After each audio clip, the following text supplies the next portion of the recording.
practicein, pwede practicein nyo muna ng kahit wala munang click. Tapos, para lang mag-muscle memory siya na papalitan.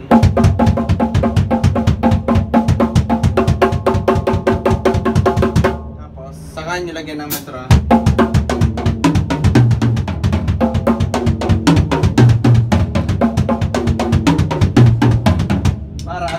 Alam na ng katawan mo na siya dapat ay magkabaliktad. Ita-timing mo na lang siya. Kasi pagka may click agad, yun, para sa akin, yun yung aking naging experience.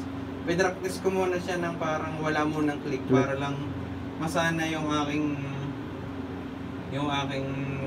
muscle memory. Tapos yun. Okay. Meron lang yung mga tips.